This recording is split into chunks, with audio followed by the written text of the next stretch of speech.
Welcome friends. आज जो chapter हम पढ़ने वाले हैं वो है principle of inheritance and variation के बारे में पढ़ेंगे।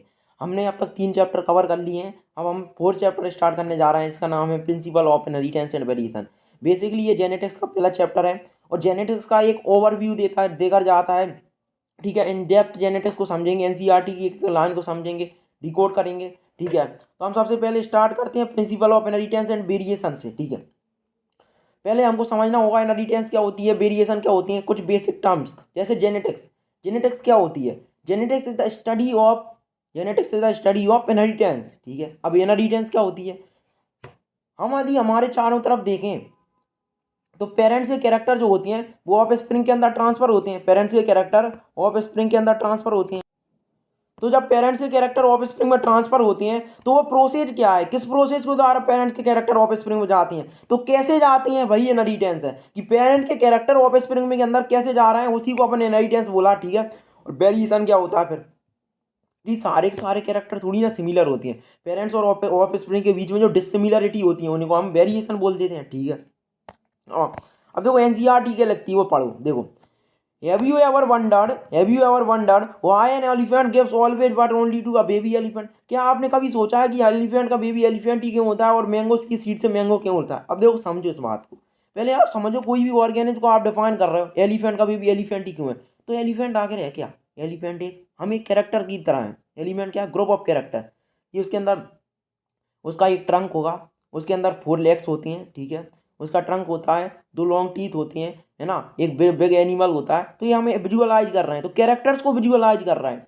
अब सवाल आता है कि एक एलिफेंट का बेबी एलिफेंट ही क्यों होता है? इसका आंसर सिंपल है। हम जानते हैं गैमीट फॉर्मेशन के दौरान जब डीएनए गैमीट फॉर्मेशन के दौरान 50 डीएनए जो होता है वो आता है मेल पेरेंट से और फीमेल पेरेंट से। जब जाइगोट बनता है उसके अंदर डीएनए मेल पेरेंट का भी होगा, फीमेल पेरेंट का होगा। अब पेरेंट जो हैं वो, जब जो हमारे पेरेंट है, मेल पेरेंट और फीमेल पेरेंट है, उनके अंदर वो एलिफेंट है। अब उन्हें एलिफेंट है तो वो इन्फॉर्मेशन स्टोर्ड है डीएनए के अंदर, तो जाइगोट के अंदर वो इन्फॉर्मेशन उपलब्ध है डीएनए के रूप के अंदर, डीएनए के अंदर, जिससे कि जो कैरेक्टर आते हैं, नई जो ऑफ स्प्रिंग होती है वो एलिफेंट बनती है। ठीक है, और मैंगो सीड भी यही केस है। ठीक है, given that due to are offspring identical to their parent और due differences in some of their characteristic, have you ever wonder why siblings some time look so similar to each other और some time even so different होती हैं? ठीक है,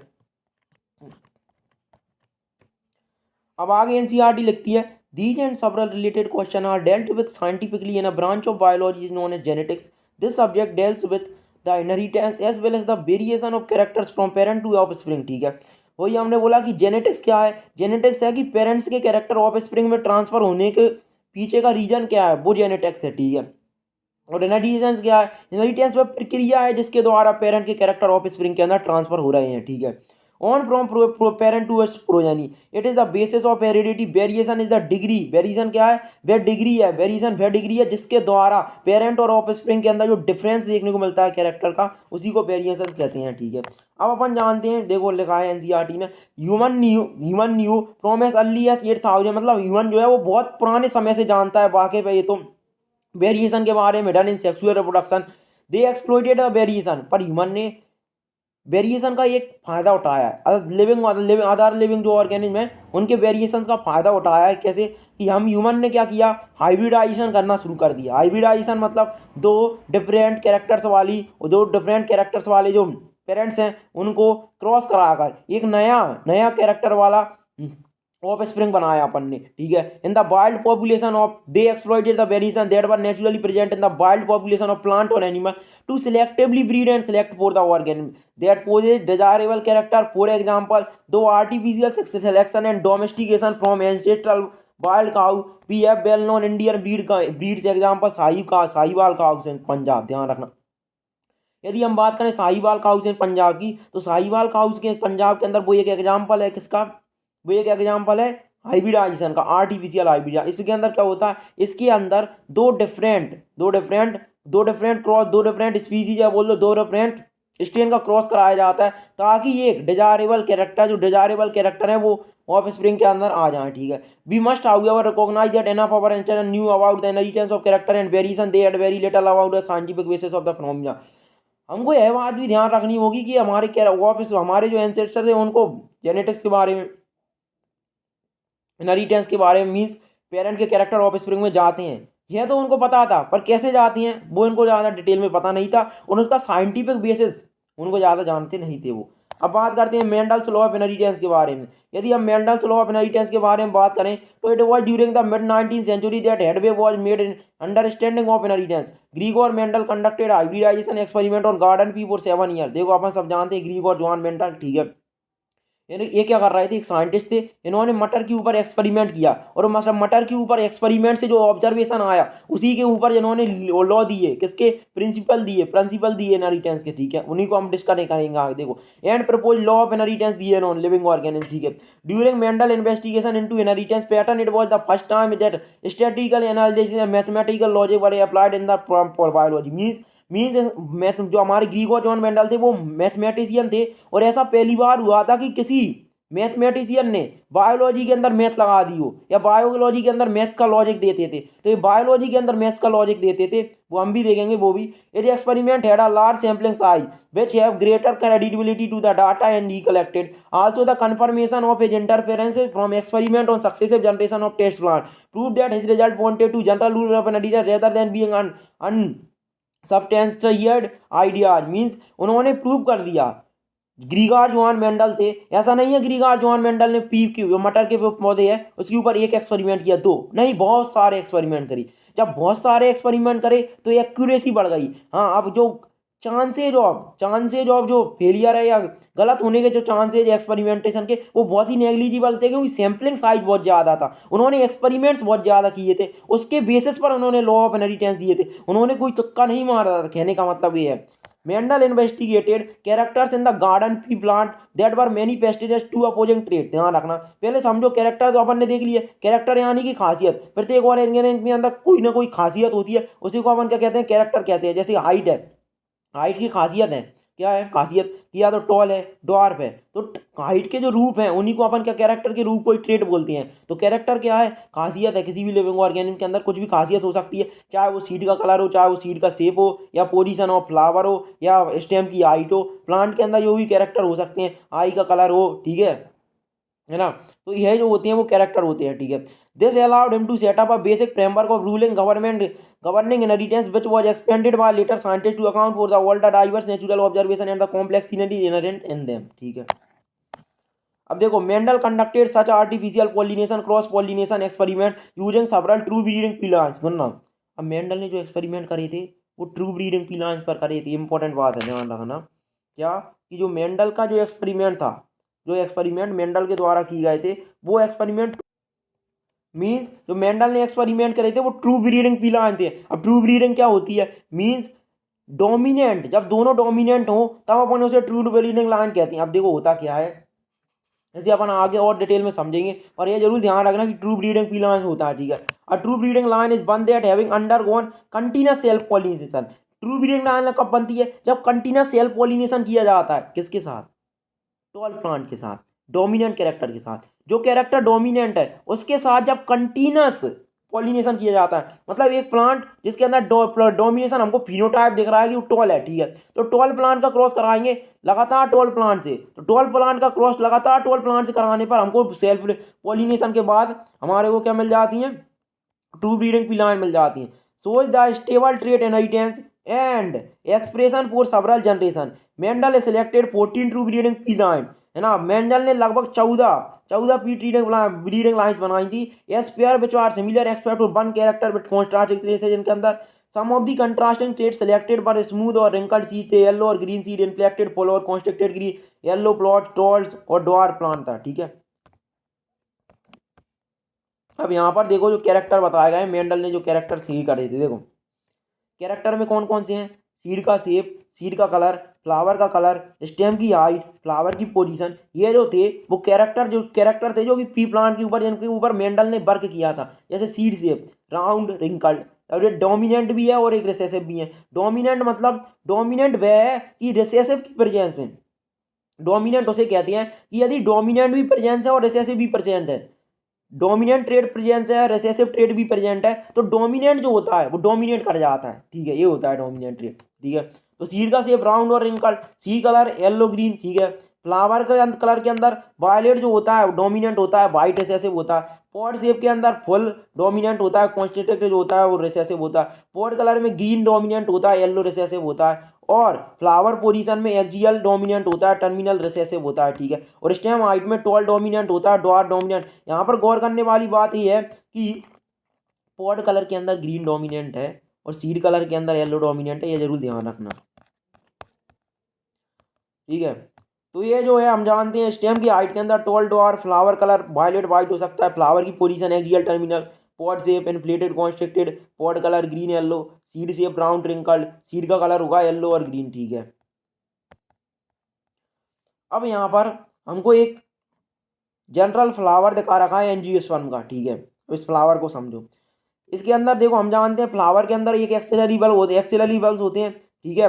और साथ के साथ रिप्रोडक्टिव बल्ब होते हैं। अब रिप्रोडक्टिव बल्ब के अंदर कौन से आते हैं, हमारे गायनोसियम और एंड्रोसियम आता है। तो गायनोसियम और एंड्रोसियम के अंदर स्टेमन और कार्पल आ गए, ठीक है। अब स्टेमन जो होता है वो मेल पार्ट होता है और जो हमारा कार्पल होता है वो क्या होता है, फीमेल पार्ट होता है। अब देखो कार्पल जो दिख गया, कार्पल के बाद तुमको स्टेमन भी समझ में आ गया होगा, एंथर आ गया, स्टिग्मा है। स्टिग्मा के थ्रू कनेक्ट, स्टिग्मा जो होता है वो कार्पल से ही निकला हुआ था। और पेटल जो होता है वो तो एक्सेसरी बल्ब होता है। आप समझो क्या होगा,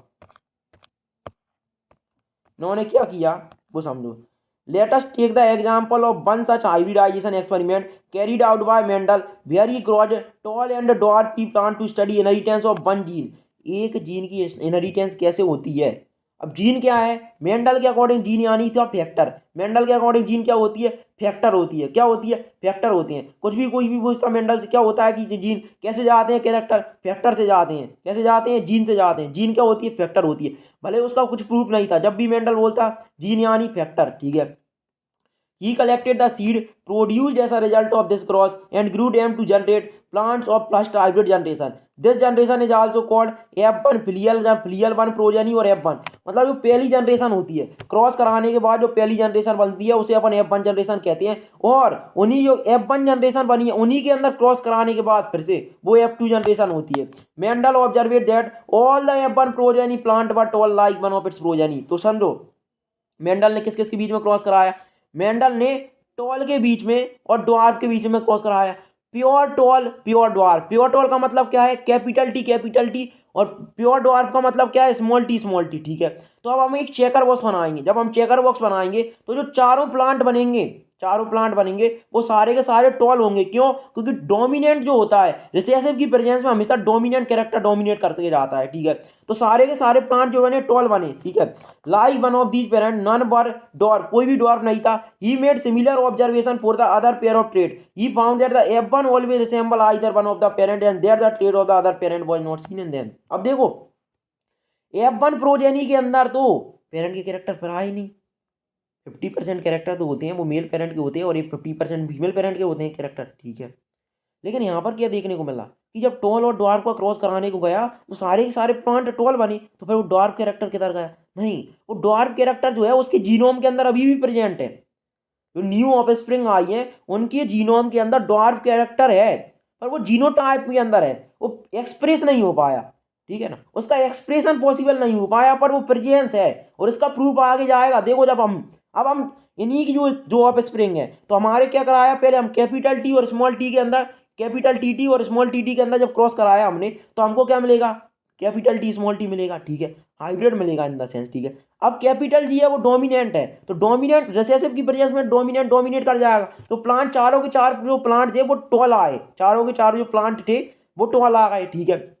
लेकिन जब हमने सेल्फ क्रॉस कराया किस किस का, जो नई ऑफ स्प्रिंग बनी है कैपिटल टी का स्मॉल टी से के साथ जब क्रॉस कराया गया तो हमारे को देखने को मिला कि 3 प्लांट टॉल थे और एक ड्वार्फ था। अभी एक ड्वार्फ कहाँ से आ गया, एक ड्वार्फ आ गया रेसेसिव का। कैसे कि देखो 3 तो बने होंगे के दो, एक तो बना होगा कैपिटल टी, 2 बने होंगे कैपिटल टी स्मॉल टी और एक बना होगा स्मॉल टी, ठीक है। तो जो कैपिटल टी है वो तो एक पार्ट ऑफ है ना, डोमिनेंट कैरेक्टर है, दोनों टॉल के हैं तो वो टॉल ही होगा। अब देखो जो हाइब्रिड है कैपिटल टी स्मॉल टी उसके अंदर 2 टॉल आ जाएंगे, तो जो पहले वाला टॉल और 2 वाला टॉल 3 टॉल प्लांट हो गए और एक small capital T small T आएगा जो कि क्या होगा, एक जो है स्मॉल टी आएगा। अब रिसेसिव कैरेक्टर क्या होता है, रिसेसिव सिर्फ अपनी ही प्रेजेंस में, रिसेसिव डोमिनेंट कैरेक्टर की एब्सेंस में, या बोलो रिसेसिव कैरेक्टर होमोजाइगस कंडीशन के अंदर ही एक्सप्रेस कर पाता है, इसलिए इसने एक्सप्रेस कर लिया, ठीक है।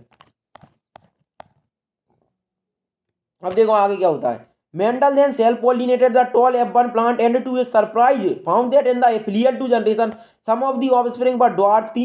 The character that was not seen in the F1 generation was now expressed हो चुका था। जो पहले जो कैरेक्टर डॉर्फ जो कैरेक्टर था जो कि F1 जनरेशन के अंदर नहीं दिखा था लेकिन वो F2 जनरेशन के अंदर विजिबल हो गया था फिनोटाइप के अंदर, ठीक है। 1/4 of the F2 plant, while 3/4 of the plant F2 plant dwarf trait were identical to their parent and type blending, that is all the offspring were either tall थी dwarf थी between height के अंदर, ठीक है ना। तो हमको यह बात ध्यान रखनी। अब आगे देखो आगे क्या लगता है कि Mendel then self pollinated, Mendel then self pollinated the tall F1 plant, ठीक है वो हमने देख लिया था। हमने यहाँ तक आ चुके थे हम। हाँ, F1 generation was now expressed the proportion of plant that were dwarf were 1/4, ध्यान रखना ड्वार्फ 1/4 थे और टॉल जो थे वो 3/4 थे। अब सवाल आता है कि ये 1/4 ड्वार्फ कैसे आ गए जबकि पेरेंट्स के अंदर तो पेरेंट्स तो दोनों टॉल हैं, क्योंकि पेरेंट्स टॉल हैं, पेरेंट्स टॉल हैं पर उनके अंदर क्या स्मॉल टी प्रेजेंस था और वो स्मॉल टी बाद में एक्सप्रेस हो गया जब होमोजाइगस कंडीशन आई, ठीक है। The tall dwarf trade were identical to their parental type and did not show any blending, that is all the offspring were either tall और dwarf, none were of in between height का नहीं था, ठीक है। Similar result were obtained with the other trait that he studied. Only one of the parental trait was expressed in the F1 generation, while at the F2 stage, trait were expressed in the proportion 3:1. As the contrasting trait did not show any blending F1 और F2। अब सुनो क्या किया उन्होंने। सबसे पहले उन्होंने जब सेल्फ पॉलिनेशन किया, ठीक है, तो उन्होंने क्या किया वो समझो। ग्रीगर जोहान मेंडल ने क्या एक्सपेरिमेंट, उनका एक्सपेरिमेंट क्या था वो समझते हैं। देखो उनके एक्सपेरिमेंट को उन्होंने क्या किया कि ये जो पेटल है, अब देखो उन्होंने क्या किया, जो एंथर था एंथर से पोलर ग्रेन लिया और उसको कार्पल के ऊपर प्लेस कर दिया, ठीक है। कैसे कि सबसे पहले तो उन्होंने एक मेल पेरेंट लिया और एक फीमेल पेरेंट लिया, बिल्कुल। अब जो मेल पेरेंट था जो डायग्राम के अंदर आपको दिख रहा है और एक फीमेल पेरेंट है, अब सुनो, ठीक है ना। अब जो मेल पेरेंट है उसका लिया आया क्या पोलन ग्रेन और फीमेल पेरेंट के, अब देखो इसके अंदर क्या करते हैं हम, फीमेल पेरेंट के जो है स्टेमन उनको रिमूव कर देते हैं। क्यों? क्योंकि यदि फीमेल पेरेंट के स्टेमन होंगे तो वहाँ पर सेल्फ पॉलिनेशन की चांस ज़्यादा है कि वो जो स्टेमन है वो हो सकता है उसका पोलन ग्रेन ही उसे फर्टाइल करते। तो इसके लिए हम उसके जो स्टेमन है उनको रिमूव कर देते हैं और इसी प्रोसेस को इमास्कुलेशन कहते हैं। अब फीमेल पेरेंट के पोलन ग्रेन को ट्रांसफर करेंगे, ठीक है, किसके ऊपर, स्टिग्मा ऑफ मेल पेरेंट की, वो मेल पेरेंट के पोलन ग्रेन को ट्रांसफर करेंगे फीमेल पेरेंट के स्टिग्मा के ऊपर, ठीक है। तो उसके बाद जो प्लांट बने वो सारे के सारे कैसे थे, टॉल थे। लेकिन जब इन्हीं टॉल के इन्हीं टॉल दो दो टॉल प्लांट का क्रॉस कराया गया तो 3 जो थे वो टॉल निकले और 2 जो थे वो डॉर्फ निकले। अब कैसे होगा आप समझते हैं, सुनो। अब देखो पेरेंट टॉल इंटू टॉल का क्रॉस कराया गया जब डॉर्फ के साथ, पहले प्योर टॉल का क्रॉस कराया था टॉल प्योर टॉल के साथ, तो जो F1 जनरेशन आई थी उसके अंदर सारे के सारे क्या थे, टॉल थे, ठीक है। लेकिन जब हमने इन्हीं टॉल का आपस में क्रॉस कराया, बोल दो सेल्फिंग कराई हमने, तो सेल्फिंग के दौरान जो F2 जनरेशन बनी उसके अंदर 3 टॉल थे 1 डॉट था। कहने का मतलब ये होता है कि जब हम F1 जनरेशन के अंदर क्रॉस कराते हैं तो रेशियो आता है जीनोटाइप का 1:1 आता है। क्या रेशियो आता है, 1:1 रेशियो आता है। और जो F2 जनरेशन होती है उसमें जीनोटाइप का रेशियो होता है 1:2:1, ठीक है। अब आगे देखो, based on these observation Mendel propose that something was being stably passed down. इन्हीं ऑब्जर्वेशन के ऊपर बेस्ड मेंडल ने प्रपोज किया था कुछ ना कुछ ऐसा है, कुछ ना कुछ ऐसा जरूर है, something was being stably passed down, कि जो पेरेंट्स से ऑफ स्प्रिंग में जा रहा है। तभी तो जो पहले हमने पेरेंट्स लिए थे प्योर ड्वार्फ जो लिया था वो F2 जनरेशन के अंदर, F2 जनरेशन के अंदर वापस से कैरेक्टर आ गया ड्वार्फ कैरेक्टर जो कि F1 जनरेशन का नहीं था। तो F1 जनरेशन के क्रॉस कराने के बाद 2 12 प्लांट का क्रॉस कराने के बाद भी ड्वार्फ प्लांट बन रहा है, क्योंकि वो जो है एक इनहेरिटेबल कैरेक्टर है उसके अंदर। was being stably passed down unchanged from parent to operation through the gametes overall successive generation, he called these things as factor। Model जो हमारा ग्रीगर जोहन मंडल थे वो जीन को बोलते थे फैक्टर, वो जीन को क्या बोलते थे, फैक्टर बोलते थे। कि फैक्टर होते हैं, इन्हीं फैक्टर जो होते हैं वो पेरेंट्स के ऑफ स्प्रिंग में जाते हैं और इन्हीं फैक्टर्स के कारण कैरेक्टर एक्सप्रेस होते हैं पेरेंट्स के ऑफ स्प्रिंग में। Gene therefore are the unit of inheritance, इसलिए हम जीन जो होती है वो यूनिट ऑफ इनहेरिटेंस होती है। अब जीन को यूनिट ऑफ इनहेरिटेंस क्यों बोला, क्योंकि हम जानते हैं कैरेक्टर जो है, कैरेक्टर इनहेरिटेंस क्या होती है, पेरेंट के कैरेक्टर का ऑफ स्प्रिंग के अंदर ट्रांसफर होना। पर ऑफ स्प्रिंग के अंदर कैरेक्टर मतलब क्या, प्रोटीन ही तो है, एंजाइम ही तो है। तो कैरेक्टर किससे वो डेवलप होगा, प्रोटीन से। अब प्रोटीन जो होती है वो हमेशा mRNA से बनती है, और mRNA हमेशा जीन से बनता है। पूरे डीएनए से, पूरे डीएनए से mRNA नहीं बनता, हम जानते हैं। पूरे डीएनए से mRNA नहीं बनता, सिर्फ कुछ पार्ट्स, डीएनए का कुछ पार्ट ट्रांसक्रिप्शन शो करता है, उसी को हम क्या कहते हैं, जीन कहते हैं। Therefore are the unit of inheritance. They contain the information that is required to express a particular trait in an organism.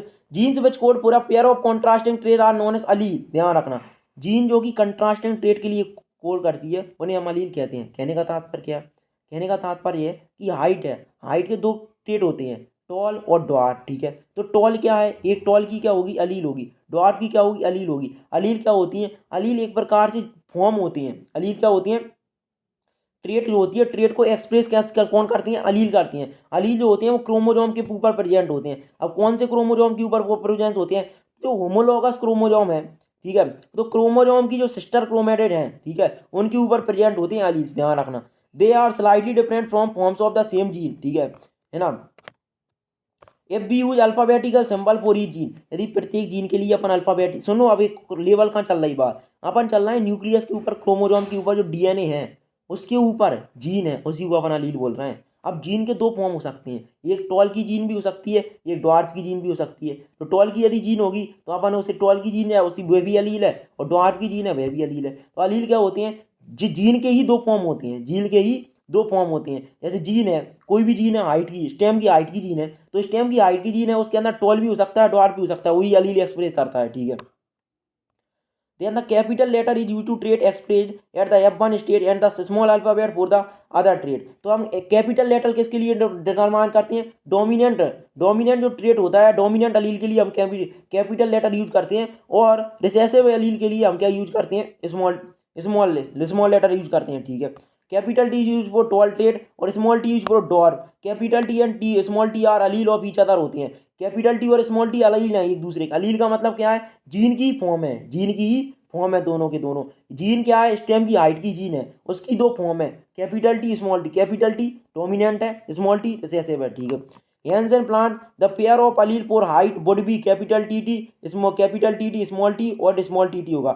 Mendel also proposed that in a true breeding tall or dwarf की variety the allelic pair of gene for height are identical और homozygous हो सकती हैं। देखो अब दो प्रकार की जो होती है, वो जो ट्रेट होती हैं वो दो प्रकार से अलील अलील जो होते हैं वो एक ही प्लांट के अंदर, होमोजाइगस कंडीशन भी हो सकती है, हेट्रोजाइगस। होमोजाइगस कब कहती हैं, जब सेम प्रकार का अलील, जब सेम टाइप ऑफ अलील जो होता है प्रेजेंट होता है, जैसे capital T small T small T. Heterozygous condition के अंदर जो है दोनों के दोनों कैरेक्टर जो दोनों के दोनों डिफरेंट प्रकार की जब अलील होती हैं, ध्यान रखना, रिस्पेक्टिवली। जैसे कैपिटल टी और small T are called genotype of the plant while the descriptive terms tall and dwarf are phenotype. अब सुनो, जीनोटाइप क्या होता है, फिनोटाइप क्या होता है। जीनोटाइप जो जीन की इंफॉर्मेशन थी, जो जीनोम के अंदर प्रेजेंट है, उसे अपन जीनोटाइप बोलेंगे। और फिनोटाइप जो हम बाहर से देखकर बता रहे हैं, जो एक्सप्रेशन है उसे देखकर बता रहे हैं, वो फिनोटाइप होता है। ठीक है, अब सुनो क्या होगा, कैपिटल टी कंडीशन के अंदर यदि है प्लांट तो वो तो टॉल ही होगा, क्यों, दोनों ही टॉल करना चाह रहे हैं। ठीक है, स्मॉल टी कंडीशन के अंदर भी वो डॉर्फ होगा, क्यों, कि दोनों जो ट्रेट हैं, दोनों जो अलील हैं, वो प्लांट को डॉर्फ ही बनाएंगी, बिल्कुल बनाएंगी। ठीक है सर, लेकिन जो कैपिटल टी स्मॉल टी है, इसके अंदर क्या होगा, प्लांट अब टॉल होगा या डॉर्फ होगा, वो कैसे डिसाइड होगा, वो डिसाइड होगा डोमिनेंट ट्रेट से। अब हम जानते हैं कि प्लांट प्लांट के अंदर हाइट के अंदर टॉल डोमिनेंट होता है, तो जो टॉल डोमिनेंट है ना, तो टॉल डोमिनेट कर जाएगा, टॉल और ड्वार्फ के अंदर टॉल डोमिनेट कर जाएगा। यानी यदि genotype capital T small T है, यदि genotype capital T small T है, तो उसका जो फिनोटाइप होगा वो टॉल होगा। ठीक है ना, अब आगे देखो, As Mendel found the phenotype of the F1 heterozygote TT to be exactly like the capital TT parent in appearance। जैसा कि अपन जानते हैं, जब मेंडल ने पहले क्रॉस कराया था, मेंडल ने जब टॉल और डॉर्फ के बीच में क्रॉस कराया था, जो चार प्लांट मिले थे वो चारों के चारों कैसे थे, टॉल थे। ठीक है, he propose that in a pair of dissimilar factor, ठीक है ना, उसने प्रपोज किया कि जो डिसिमिलर फैक्टर होते हैं, डिसिमिलर फैक्टर के अंदर डोमिनेट कर जाता है, वन डोमिनेट द अदर, जो डोमिनेट कर डिसिमिलर फैक्टर, यानी ये कैपिटल टी तो दूसरा स्मॉल टी, ठीक है ना, उसके अंदर जो डोमिनेट कर जाता है उसे डोमिनेंट फैक्टर कहते हैं, hence is called the dominant factor, while the other factor जो होता है वो रिसेसिव होता है। इन दिस केस ध्यान रखना, अब डोमिनेंट यदि कोई ट्रेट है या डोमिनेंट अलील है उसको एक्सप्रेस करने के लिए तो वो तो ऑलवेज एक्सप्रेस करेगा, लेकिन जो रिसेसिव ट्रेट है या रिसेसिव अलील है उसे एक्सप्रेस करना है तो वह हमेशा होमोजाइगेशन कंडीशन के अंदर ही एक्सप्रेस करता है। In this case capital T for tallness और एंड डोमिनेंट होता है over small T for dwarfness, ठीक है। अब दैट इज जैसे ही observed identical behaviour for all the other character trade pair that he studied, it is convenient and logical to use the capital and lower case of an alphabetical symbol to remember this concept of dominance and recessiveness, ठीक है। वो हमने जान लिया कि capital T किसके लिए use करेंगे, मतलब कैपिटल लेटर से किसको डिटरमाइन करेंगे, डोमिनेंट को कैपिटल लेटर से शो करते हैं और रिसेसिव को स्मॉल लेटर से शो किया जाता है, ध्यान रखना।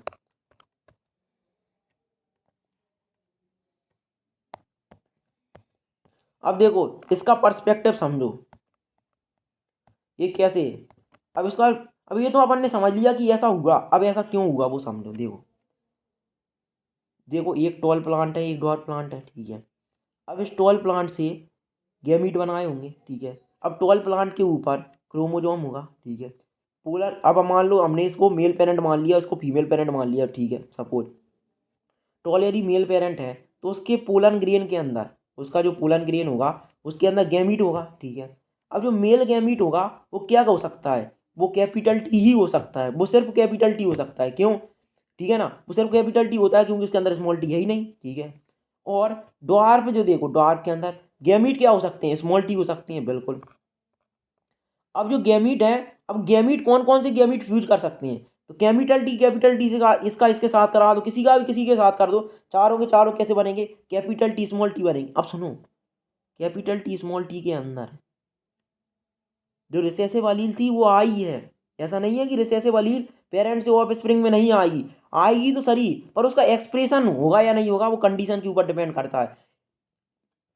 जो है ट्रांसमिट हमेशा होता है, जो ऑफ स्प्रिंग जो पेरेंट्स का जीनोम होता है वो ऑफ स्प्रिंग में ट्रांसफर हमेशा होता है, यदि अब उसका डोमिनेशन होगा या नहीं होगा वो डिपेंड करता है। जैसे अब कैपिटल टी स्मॉल टी आ गए, पर डोमिनेंट ट्रेड जो है वो कैपिटल टी है, डोमिनेंट अलील टी कैपिटल टी होती है, तो डोमिनेंट अलील जो होता है वो टॉल होता है प्लांट का, तो वो टॉल हो जाएंगे सारे के सारे, जो प्लांट देखेंगे वो टॉल होंगे, ये उसका फिनोटाइप है। और सारे जो प्लांट है वो कैपिटल टी स्मॉल टी होंगे, वो जीनोटाइप है उसका, ठीक है। अब हमने इन्हीं दो प्लांट के ऊपर, इन्हीं कोई कोई से भी इन्हीं दो प्लांट के बीच में सेल्फिंग कराई, जब सेल्फिंग कराई तो सुनो यहाँ से कौन कौन से गैमीट आ सकते हैं, यहाँ से गैमीट क्या आ सकता है, कैपिटल टी स्मॉल टी आ सकता है, और यहाँ से भी कैपिटल टी स्मॉल टी आ सकता है। अब कोई भी दो फ्यूजन करा दो, ठीक है। हमने चेकर बॉक्स बनाया, अब इस चेकर बॉक्स के अंदर जब तुम फ्यूजन कराओगे तो कैपिटल टी बन सकता है, कैपिटल टी स्मॉल सी बन सकता है, कैपिटल टी स्मॉल टी और स्मॉल टी टी। अब सुनना सुनना, इसके अंदर दिखने को तो तीन टॉल दिख रहे हैं, दिखने को तो तीन टॉल दिख रहे हैं और एक ड्वार दिख रहा है, तो जो दिख रहा है हमारे को वो फिनोटाइप है, तो फिनोटाइपिक रेशियो जो होता है वो 3:1 होता है, टॉल इस टू ड्वार का जो रेशियो आता है वो 3:1 आता है, यह phenotypic ratio in F2 generation, ठीक है। लेकिन भाई यदि हम जीनोटाइपिक रेशियो की बात करें तो जो जीनोटाइपिक रेशियो आता है वो होता है 1:2:1, कैसे कि 1 जो है वो होमोजाइगस डोमिनेंट है, 2 जो हैं वो हेटेरोजाइगस डोमिनेंट है, और 1 जो है वो होमोजाइगस रिसेसिव है। ये उसका क्या है, जीनोटाइपिक रेशियो है। अब सुनो लिखा भी हुआ है यहाँ पर, फिनोटाइपिक रेशियो क्या है यहाँ पर, टॉल इस टू ड्वार्फ का रेशियो 3:1, क्योंकि हमको 3 प्लांट टॉल दिख रहा है और 1 प्लांट ड्वार्फ दिख रहा है। अब जीनोटाइपिक रेशियो के अंदर हम जीनो का टाइप देखेंगे कि एक के अंदर कैपिटल टी, एक के अंदर दो दो प्लांट ऐसे जिनमें कैपिटल टी स्मॉल टी है और एक के अंदर स्मॉल टी, तो रेशियो हो जाएगा 1:2:1, ठीक है। अब जो हमने ये चेकर बॉक्स बनाया है, ये जो चेकर बॉक्स आपको दिख रहा होगा, ये चेकर बॉक्स होता है, इसी को हम बोलते हैं पुनिट स्क्वायर, इसी को हम क्या बोलते हैं, पुनिट स्क्वायर बोलते हैं। Use to understand the typical monohybrid cross conducted by Mendel between true breeding. अब इसे मोनोहाइब्रिड क्रॉस क्यों बोला, क्योंकि हम अभी सिर्फ एक कैरेक्टर की स्टडी कर रहे हैं। जब हम एक कैरेक्टर की स्टडी करते हैं तो उस क्रॉस को हम मोनोहाइब्रिड क्रॉस बोलते हैं, ठीक है। तो मोनोहाइब्रिड क्रॉस क्या होता है, जब हम एक कैरेक्टर ही साथ सिर्फ हम एक कैरेक्टर की स्टडी कर रहे हैं, हम सिर्फ अभी पी प्लांट की हाइट की स्टडी कर रहे हैं कि हाइट का कैसे ट्रांसमिशन हो रहा है, हाइट का कैसे ट्रांसफर हो रहा है ऑफ स्प्रिंग के अंदर, तो वो अपन देख रहे हैं अभी सिर्फ एक कैरेक्टर का ट्रांसमिशन। अब देखो एनसीईआरटी क्या लिखती है, पढ़ो, that capital T small T plant is heterozygous. Heterozygous क्यों लिखा, क्योंकि दो डिफरेंट अलील है, कैपिटल टी और स्मॉल टी, ठीक है। 4 जीन कंट्रोलिंग 1 कैरेक्टर, एक कैरेक्टर को कंट्रोल कर रही है ये दोनों जीन, वो कैपिटल टी जो जीन है वो भी है ना प्लांट की हाइट को कंट्रोल कर रही है, और स्मॉल टी वाली भी प्लांट की हाइट को कर रही है, ठीक है। It is a monohybrid. Monohybrid क्यों बोला? मोनोहाइब्रिड इसलिए बोला कि हम एक कैरेक्टर की स्टडी कर रहा है, cross between capital T small T and capital T and capital small T, ठीक है। From the observation that the recessive parental trait is expressed without any blending. Blending मतलब कोई भी मिक्सिंग नहीं हुई है। या तो प्लांट कंप्लीटली टॉल होगा या प्लांट ड्वार्फ होगा, बीच का नहीं होगा। इससे हमको यह समझ में आता है कि पी प्लांट जो है कंप्लीटली टॉल होगा या कंप्लीटली ड्वार्फ होगा। या तो प्लांट की हाइट 6 फीट होगी या प्लांट की हाइट 3 फीट होगी। 6 और 3 मिलकर 4 नहीं होगा, एवरेज नहीं निकलता उसका, ठीक है। ये कहना चाहते हैं। In the F two generation we can infer that when the tall and dwarf plant produce gamete. हम ये समझ सकते हैं कि जब टॉल और ड्वार्फ प्लांट ने गैमीट प्रोड्यूस करे by the process of meiosis. अब सुनना, म्यूसिस दो है, वो दो स्टेज में अंदर होती है, म्यूसिस 1 म्यूसिस 2, ठीक है। म्यूसिस 1 के दौरान जो होता है वो क्रोमोजोमल नंबर जो होता है वो हाफ हो जाता है, और म्यूसिस 1 के दौरान क्रोमोजोमल नंबर जो होता है वो आधा हो जाता है, और जो डीएनए है, जो डीएनए का अमाउंट है वो सेम रहता है। लेकिन जब हम करते हैं म्यूसिस 2 की बात, उसके अंदर क्रोमोजोम का अमाउंट तो सेम रहता है पर डीएनए का अमाउंट हाफ हो जाता है, ठीक है। क्यों? क्योंकि उसके अंदर इंटरकाइनेसिस नहीं होती, मतलब वहाँ पर होती है इंटरकाइनेसिस प्रोसेस, उसके अंदर डीएनए रेप्लिकेशन नहीं होता है। 11th के हैं, ठीक है, समझ रहे हो। Segregate from each other, segregation मतलब समझो, जब दो होमोलॉगस क्रोमोजोम आपस में सेपरेट होती हैं तो उसी को अपन क्या बोलती हैं? सेग्रीगेशन बोलती हैं, ठीक है। From each other only one allele is transmitted of a gamete, ठीक है। अब सुनो, ये क्रोमोजोमल लेवल पे कैसे चल रहा है वो समझो कि भाई दो प्लांट से दो सेल थी, ठीक है। सेल के रूप में देखना है, एक था मेल गैमीट एक था फीमेल गैमीट। अब मेल गैमीट कैसे बना होगा? मेल गैमीट जो बना होगा वो बना होगा हमारा माइक्रोस्पोर से, ठीक है। माइक्रोस्पोर जो होगा वो माइक्रोस्पोर मदर सेल से बना होगा, ठीक है। अब माइक्रोस्पोर मदर सेल से जो मेल गैमीट बना होगा समझो, तो माइक्रोस्पोर मदर सेल के अंदर क्या हुआ होगा? मियोसिस हुआ होगा। मियोसिस होने के बाद ही तो माइक्रोस्पोर बनता है। अब माइक्रोस्पोर मदर सेल में मियोसिस होता है जब हम जानते हैं, तो देखो माइक्रोस्पोर मदर सेल के अंदर क्या थी? 2n है, 2n कंडीशन है, तो उसके अंदर जो हमारा माइक्रोस्पोर होगा उसके अंदर n कंडीशन होगी, ठीक है। क्यों? क्योंकि मेटा एना फेज के दौरान क्रोमोजोम होती है वो स्प्लिट कर जाती हैं, ठीक है। और फिर जब न्यूक्लियस आता है, न्यूक्लियस दोबारा आता है क्या वो है ना टीलोफेज के अंदर, तो वो सेग्रीगेशन देखने को मिलता है। एनाफेज के अंदर क्या होता है? सेग्रीगेशन देखने को मिलता है क्रोमोजोम का। अब वो सेग्रीगेशन के दौरान कैपिटल टी आया या स्मॉल टी आया वो डिपेंड करता है, ठीक है। अब मान लो एक तरफ क्या, एक न्यूक्लियस के अंदर कैपिटल टी चला गया और दूसरे के अंदर स्मॉल टी चला गया, ठीक है कि नहीं। अब जब उनका सेग्रीगेशन हुआ, ठीक है, तो कैपिटल टी स्मॉल टी आ गया, बिल्कुल। अब उनका फर्दर जब मियोसिस 2 के अंदर फर्दर मियोसिस 2 जब हुई तो कैपिटल टी दो बार आ गए और स्मॉल टी भी दो हो गए, ठीक है।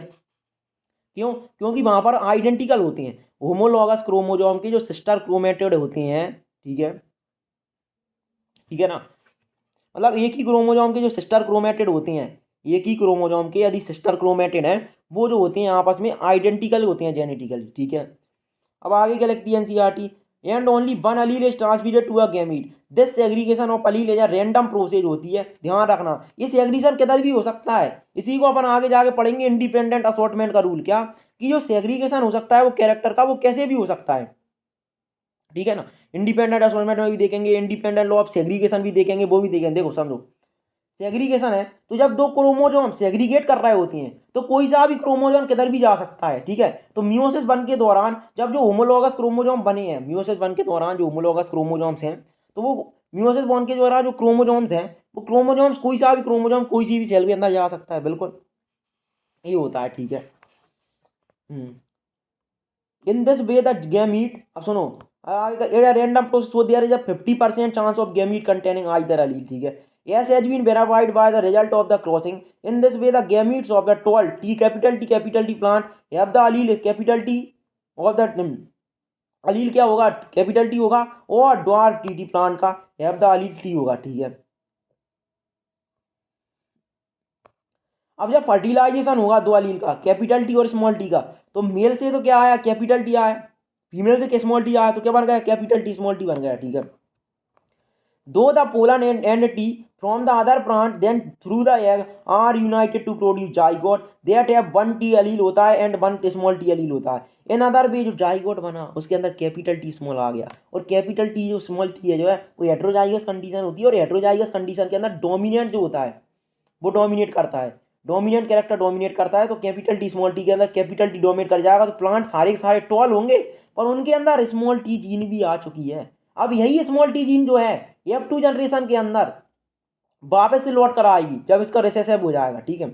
In other word the hybrid have capital T small T since these hybrid contain allele which express contrasting the plant are heterozygous है, और हेट्रोजाइगस कंडीशन के अंदर हम जानते हैं सिर्फ डोमिनेंट कैरेक्टर डोमिनेट करता है। The production of gamete by the parents the formation of the zygote the F1 and F2 plant can be understood from a diagram called Punnett square से समझ सकते हैं।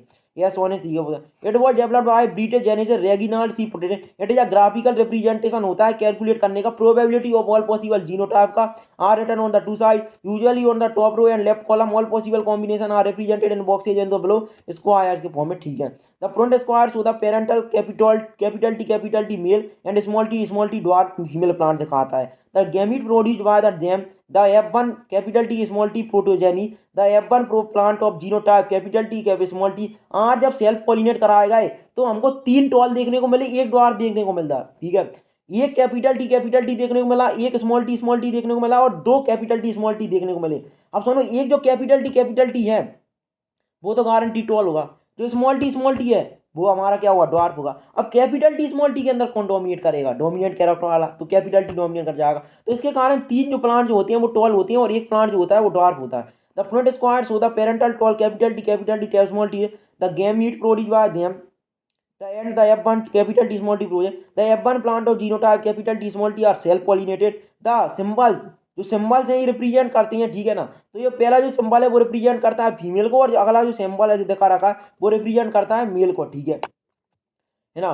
मेल गैमीट को represent करने का काम करते हैं, ठीक है।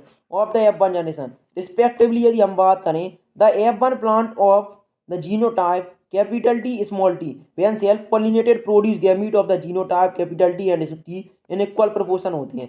when fertilization take place the pollen grains of genotype capital T have 50% chance होता है, और स्मॉल टी का भी 50% चांस होता है। डोमिनेंट और रिसेसिव का यह मतलब नहीं है कि चांस किसका ज़्यादा है जाने का, नहीं। डोमिनेंट और रिसेसिव का मतलब होता है कि हेट्रोजाइगस कंडीशन के अंदर कौन डोमिनेट करेगा। चांस दोनों का जाने का 50% है कि कैपिटल टी भी जा सकता है गैमीट के अंदर और स्मॉल टी भी आ सकता है गैमीट के अंदर, जाएंगे दोनों के दोनों, ठीक है। अब कौन सा गैमीट फ्यूज करेगा वो है ना मैटर करता है। when fertilized the pollen grains of genotype T have a 50% chance to pollinate egg of the genotype capital T as well as genotype T। अब जो हमारा जो कैपिटल टी है वो कैपिटल टी के साथ भी फ्यूज हो सकता है, कैपिटल स्मॉल टी के साथ भी फ्यूज हो सकता है। Also pollen of the game genotype, साथ ही के साथ जो पोलन जिसका जीनोटाइप स्मॉल टी है वो कैपिटल टी के साथ भी फ्यूज करता है, स्मॉल टी के साथ भी फ्यूज कर सकता है।